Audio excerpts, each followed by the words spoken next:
Muito boa noite a todos, bom dia para os nossos amigos do Brasil e boa noite àqueles também que nos acompanham online. É sempre um prazer estar aqui. Eu acho essa oportunidade de extremo valor, tanto para aqueles que têm a oportunidade de estudar um pouquinho e depois compartilhar os assuntos. É um prazer mesmo fazer parte desse grupo. Eu queria agradecer ao Helder pelo carinho, pela abertura e por conduzir o grupo de uma forma muito carinhosa. Toda a equipe de TI, que sem eles também nada funciona, e a vocês que fizeram a escolha de estarem aqui hoje, e aos nossos irmãos em casa também. Eu gostaria de iniciar esse diálogo de hoje, esse bate-papo, agradecendo também aos ancestrais dessa terra, que nos acolhem com muito amor, que nos permitem estar aqui hoje e que, sem dúvida, dão todo o apoio também espiritual para que esse trabalho aconteça. O nosso desafio de hoje é talvez entender um pouco do que Jesus quis dizer com a frase "Vós sois o sal da terra e a luz do mundo". Eu confesso que eu me peguei um pouco surpresa com esse tema e logo de cara eu não consegui entender o significado. Então demorou um pouco para eu conseguir formular as ideias e entender de fato o que o Espiritismo tem a agregar, tem a trazer com relação a essa passagem do Sermão do Monte. Para falar desse tema, eu vou ler rapidamente a passagem completa do Evangelho de Mateus. E a ideia é a gente conseguir quebrar a interpretação em 4 etapas diferentes. Então, vou só colocar aqui para uma linha. Então, no Evangelho de Mateus, no capítulo 5, versículo 13 a 16, ele nos traz a seguinte mensagem: Vós sois o sal da terra. Nós vamos falar um pouquinho sobre a ideia do sal. E se o sal for insípido, ou seja, sem muito gosto, com que se há de salgar? Para nada mais presta senão para se lançar fora e ser pisado pelos homens. Vós sois a luz do mundo. Vamos falar um pouquinho sobre ser luz. Não se pode esconder uma cidade edificada sobre um monte, nem se acende a candeia e se coloca debaixo do alqueire. Eu refleti um pouquinho sobre esse pedaço. Mas o velador, e dá luz a todos que estão na casa. Assim, resplandeça a vossa luz diante dos homens, para que vejam as vossas boas obras e glorifiquem a vosso Pai que estais no céu. Para falar um pouco desse tema, eu me espelhei em 2 materiais diferentes. O primeiro é o livro Parábolas e Ensinos de Jesus, do nosso querido Khyber Schuster. Inclusive, para aqueles que não sabem, o ano passado, no final do ano passado, nós tivemos um palestrante que abordou o tema de forma brilhante, trouxe não só material histórico com fotos, mas também reflexões próprias de todo o ensinamento que ele adquiriu estudando sobre Khyber. Essa palestra está nas nossas redes sociais, então eu convido a todos a ou assistir novamente ou assistir pela primeira vez. E graças ao Douglas, que tem também conexões com Matão, né, a cidade de Matão, da onde Khyber veio, e também com o próprio Khyber através da sua família, dos seus trabalhos. Então, é um tema muito especial falar de Khyber Schuster, lembrando que ele é um dos maiores contribuidores da doutrina e dos ensinamentos de Jesus, e bem próximos de nós, daqueles que são da cidade de São Paulo, né, do interior de São Paulo. E também tem um material legal da Federação Espírita Brasileira, inclusive boa parte do que eu vou falar hoje vem diretamente do material da FEB. Eu acho que para começar é importante a gente tentar identificar para quem que Jesus está dizendo essa frase, essa expressão que a gente leu anteriormente.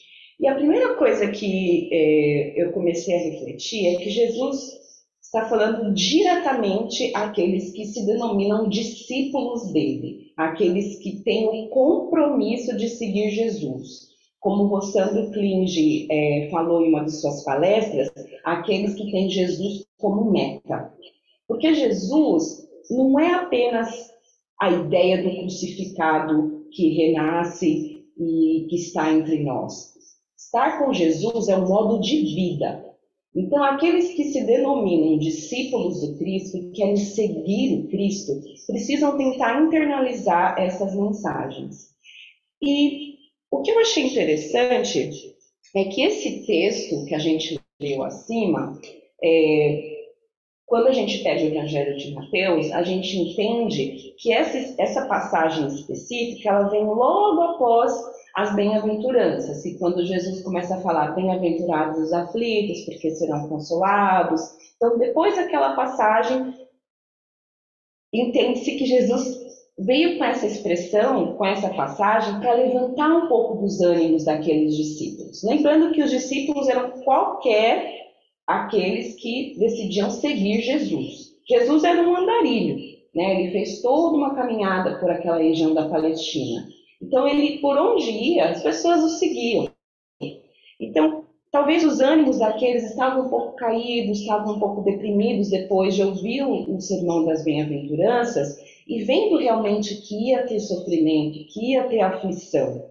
Então, ele se dirige para os discípulos que os acompanhavam, para lembrar-nos e nos responsabilizarmos das nossas tarefas, já que discípulos do Cristo assumem a vivência com o Cristo diariamente. Então, a primeira coisa que me chamou a atenção nessa passagem é a ideia do sal. Por que usar o sal como metáfora? Quem aqui gosta de comida sem sal? Quem aqui já comeu comida sem sal e falou, o que é aquilo? E o sal é um alimento tão básico que a gente às vezes até esquece. A gente usa o sal de forma a não só salgar a nossa vida, mas a dar um sabor específico a tudo aquilo que a gente come. Então, o sal é um elemento básico, elementar da culinária mundial, não é apenas da nossa culinária brasileira ou australiana. Todos precisamos de sal para ter sabor, para ter gosto, né? Então, se a gente for entender o sal nesse sentido, na condição de condimento, o sal deve ser utilizado de maneira adequada, porque pouco sal, insípido, também não tem gosto de nada. Agora, muito sal também vai deixar a comida muito salgada e, posteriormente, até causar alguns problemas de saúde. Então, o sal tem que estar de forma balanceada. Ele não pode tornar a alimentação insípida ou salgada. Então, a imagem do sal e dos discípulos, aqueles que aceitam Jesus como meta, a imagem do sal simboliza o imperativo do equilíbrio das emoções, bem como a utilização dos valores morais e intelectuais que já dispomos, porque a gente não está começando agora. Eu espero que ninguém tenha dúvida disso, que nós somos espíritos eternos, já numa caminhada de muitos milhões de anos para chegarmos nesse momento. Então, nós já temos uma certa bagagem intelectual e moral. Agora, Jesus nos convida a ser o sal da terra.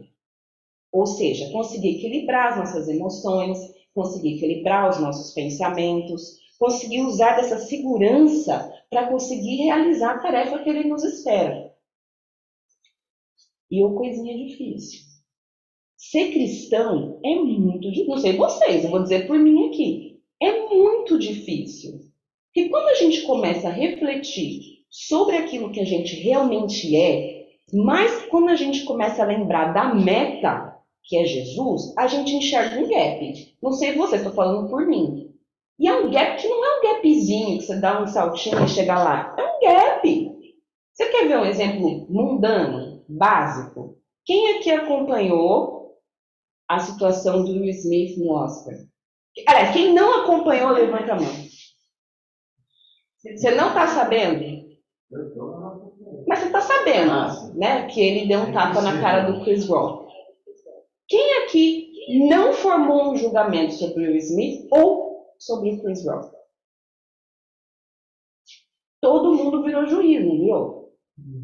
todo mundo virou juiz da situação. Eu lembro, estou falando dessa situação específica, porque há uns dias atrás, eu trabalhando, saí com uma colega para fazer uma visita.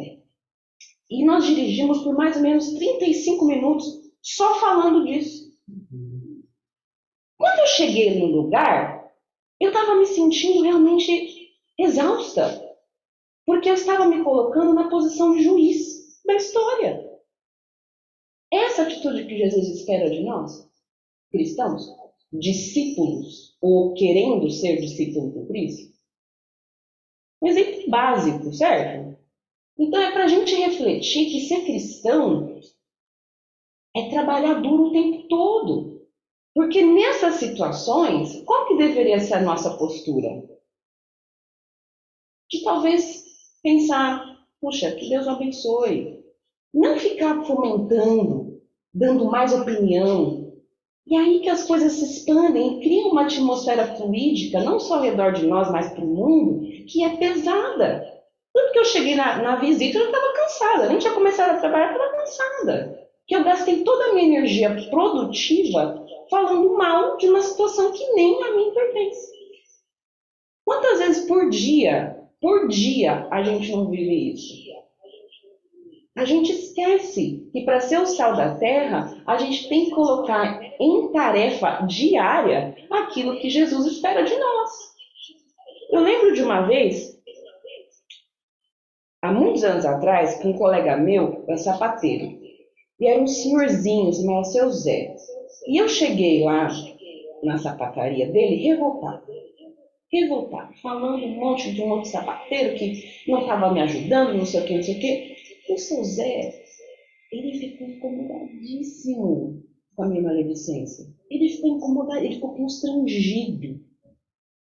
E ele ficou quietinho, ele já é pequenininho, ele parecia que ele estava se encolhendo. E no final, sabe o que ele falou para mim? Filha, vamos tentar manter a paz. Essa é a postura cristã que ele me deu de exemplo há tantos anos atrás. Ao invés de ele chegar lá e falar, realmente aquele sapateiro, não sei o quê, ele ficou quieto e talvez mentalizou uma forma diferente de tentar me ajudar a enxergar o meu problema e a lembrar que a minha função era tentar manter a paz, assim como ele estava tentando na sapataria dele. Não só para ele, mas para todos aqueles que ali chegassem. Isso é ser cristão, é não se acomodar, é não ir, como o Haroldo Dutra fala, no efeito manada. Quer todo mundo vai, eu vou também. Todo mundo está falando do Will Smith, eu também vou falar. Todo mundo está falando mal do Chris Rock, eu também vou falar. Qual que é a postura do cristão? Ou então não vamos ser sal da terra nunca. Se a gente for que nem manada. Então, para assumir essa tarefa com Cristo, a gente tem que deixar de ser o que a gente é. Ou vamos parar. Ou vamos refletir e escolher uma outra meta. Porque Jesus é meta. Jesus não é simplesmente alguém que passou e foi. Ele vive. Ele está dentro de nós. E ele nos convida a essa reflexão. Além de ser sal, Jesus espera que a gente seja luz. Parece que vai ficar mais fácil, mas não vai. Porque para ser luz, a gente tem que colocar em prática esse processo educacional. É uma proposta de mostrar, já que você é educado, ilumine, clareie, seja essa luz. Não simplesmente entre naquela situação de manter a escuridão e manter a treva. A própria evolução de cada um de nós já foi um caminho e continuará sendo um caminho de maior iluminação. Então precisamos assumir essa postura de querer ser luz, assim como também precisamos ser sal. O sal que dá o equilíbrio e a luz que ilumina. É isso que Jesus espera de nós. Quando ele fala sobre a cidade edificada acima do monte, nós precisamos entender que é importante que aqueles que sabem mais, ou seja, aqueles que têm o acesso, o entendimento da doutrina, dos ensinamentos do Cristo, que não se acomodem com isso, que não guardem o ensinamento para si. Quem aqui já recebeu em casa testemunhas de Jeová? Quem aqui várias vezes atendeu a porta e falava, lá vem. Mas já parou para pensar no trabalho dos testemunhas de Jeová?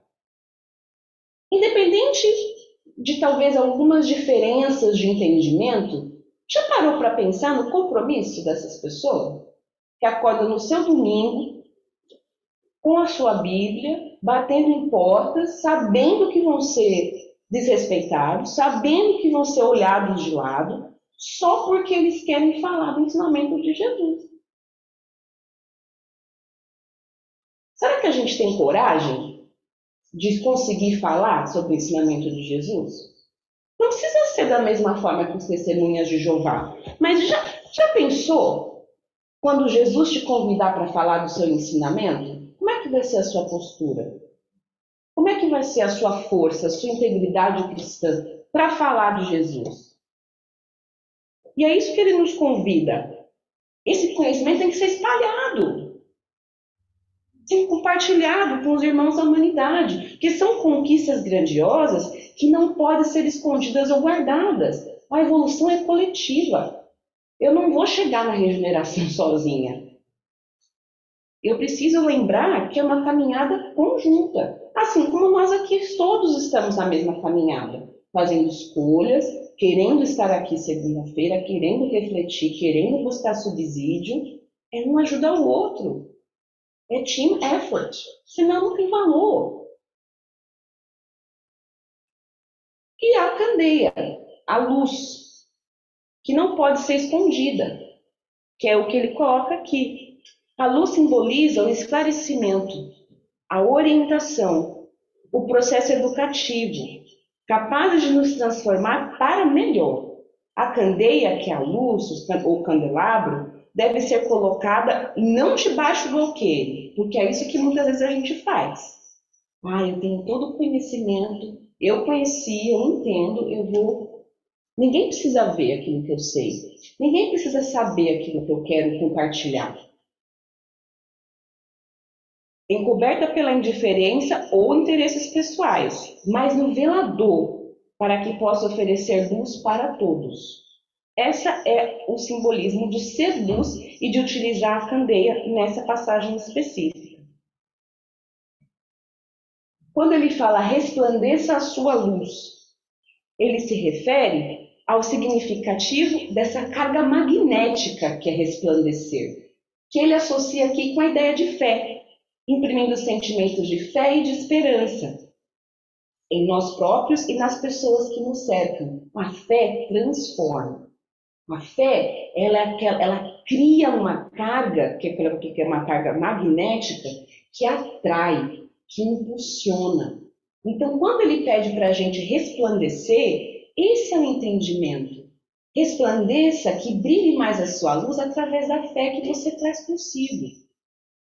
O esforço de resplandecer, de viver a fé, de aceitar esse testemunho, o esforço de resplandecer os nossos sentimentos mais puros será sempre percebido e aceito por alguém. Então, é o que eu falei sobre o efeito coletivo. A fé, aquilo que eu tenho dentro de mim, aquilo que eu quero que brilhe, não fica só para mim. Quando eu entendo a mensagem do Cristo, quando eu internalizo e coloco em ação, eu cativo aqueles que estão ao meu redor. Então, é isso que Jesus espera quando ele diz para sermos sóis, sal e luz da terra, a todos nós discípulos. E glorifiquem a vosso Pai que estais nos céus, que é o que ele termina aquela passagem. Porque sem Deus não há nada. Sem Deus não conseguiremos nada. Então que lembremos que glorificar o Pai é dar graças, é reconhecer, é saber que em todos os momentos Deus está em nós, Deus nos acompanha. Muitas vezes na nossa vida, a gente simplesmente segue esquecendo disso. A gente se acha às vezes onipotente, onipresente, como se fôssemos Deus. A gente muitas vezes acha que a gente é autossuficiente. E a gente esquece de glorificar o Pai. E é isso que eu achei mais interessante nessa passagem. Que ele fala sobre ser sal do mundo. Ele fala sobre ser luz. Ele fala sobre resplandecer. Eles falam sobre a cidade edificada e no final ele termina, mas não se esqueça de glorificar o Pai, porque sem ele nada você vai conquistar. Sem ele não chegaremos a lugar algum. Então essa é talvez a reflexão que eu tive dessa passagem. Para ser sal da terra, para ser luz do mundo, a gente tem que caminhar com Jesus, como meta, não como simbolismo. E justamente por falarmos de Jesus, eu gostaria de terminar desejando a todos uma feliz Páscoa. E a Páscoa, eu confesso que é a época do ano que eu mais gosto. Eu acho mais significativo do que o Natal. E eu não gosto de chocolate, acho que é por isso que eu não curto muito a Páscoa. Mas, na verdade, a Páscoa, eu sinto no meu coração que é a maior mensagem de esperança que Jesus poderia nos deixar. Porque ele vive. Ele não nasceu, ele não morreu, ele vive. Então, que talvez nesses próximos dias, em que a gente talvez engolido pela ideia do chocolate, da Páscoa, das férias, do feriado, que a gente lembre que para sermos o sal da terra e a luz do mundo, precisamos viver com Jesus.